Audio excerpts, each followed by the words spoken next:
আমাদের রাজ্যের মাননীয় মুখ্যমন্ত্রী বা বর্তমান শাসক গোষ্ঠী গণতন্ত্রের প্রতি, মাতৃজাতির প্রতি তাদের যদি ভিন্নমাত্র যদি শ্রদ্ধাবোধ থাকতো, দায়বদ্ধতা থাকতো, জনজাতি মোর্চার কর্মসূচি আজকে না করে আগামীকালও তারা করতে পারতেন। আগামীকাল রবিবার বন্ধের দিন, আগরতলা শহর জ্যাম হতো না। কেন করতে হলো? আপনাদের নেত্রীরা বলেছেন, মুখ্যম কথাটা বলেছেন, আপনারা মায়েরা বোনেরা প্রতিদিন এই ত্রিপুরাজ্যের মধ্যে শাসক দলের আচরণে, তাদের নির্দেশিকায়, প্রশাসনের অন্যায় আচরণে এগুলো লক্ষ্য করছেন। আপনারা গণতান্ত্রিক নারী সমিতি আজকে এখানে সমাবেশ করছেন, খুব অসুবিধার মধ্যে পড়েও আপনাদের দাবির মধ্যে কি এমন কোন দাবি আছে? মাননীয় মুখ্যমন্ত্রী, আপনার 5 বছর মেয়াদে বাকি যে আরো 2.5 বছর আছে, এই 2.5 বছর আমাদেরকে ছেড়ে দিতে হবে। আপনাদের দাবি কি এরকম কারো আছে যে আপনার মন্ত্রিসভাতে আমাদের গণতান্ত্রিক নারী সমিতির একজন প্রতিনিধিকে রাখতে হবে? আপনাদের দাবি সনদের মধ্যে নাকি আছে গত 7.5 বছরে আপনার প্রধানতায় ত্রিপুরাজ্যের দেবকুল্য আপনাদের সমস্ত কর্মকর্তারা লুটের যে পাহাড় তৈরি করেছে, রাস্তা ঘাট, পানীয় জল, হাসপাতাল, শিক্ষার বরাদ্দ, এগুলাকে লুট করে গণতান্ত্রিক নারী সমিতি কোথাও চেয়েছে আমাদের কিছু লুটের ভাগ দিতে হবে? গণতান্ত্রিক নারী সমিতি কি এই দাবি করেছে? গত 7.5 বছরে লক্ষ লক্ষ চাকরি ওয়াদা সত্ত্বেও আপনারা এ রাজ্যের বেকার যুবক যুবতীদের আপনারা নানাভাবে ঠকাচ্ছেন, হয়রানি করছেন।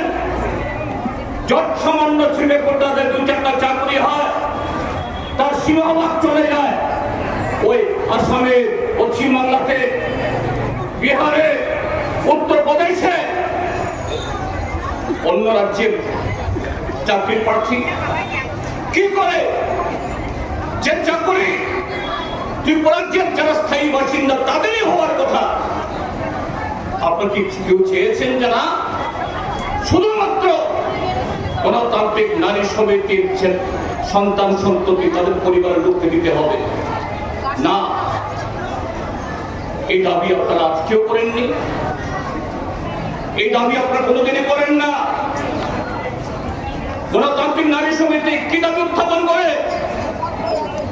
শুধু গণতান্ত্রিক নারী সমিতির যারা সদস্য তারা নয়, এ রাজ্য আইন শৃঙ্খলার কোন আর ন্যাসপত্র আজকে নেই। এটা শুধু অভিযোগ না, ভারতবর্ষের স্বরাষ্ট্র মন্ত্রক প্রতি বছর লিখিতভাবে যে রিপোর্ট বের করে, যাকে বলা হয় national crime report bureau, NCRB, যে দপ্তরের মন্ত্রী ভারতীয় জনতা পার্টি দলের অন্যতম নেতা অমিত শাহ, তার সরকারে যে ঘোষণাপত্র, সেখানে এই ছোট্ট ত্রিপুরাজ্য মাত্র 44-45 লক্ষের রাজ্য, নারী নির্যাতনে,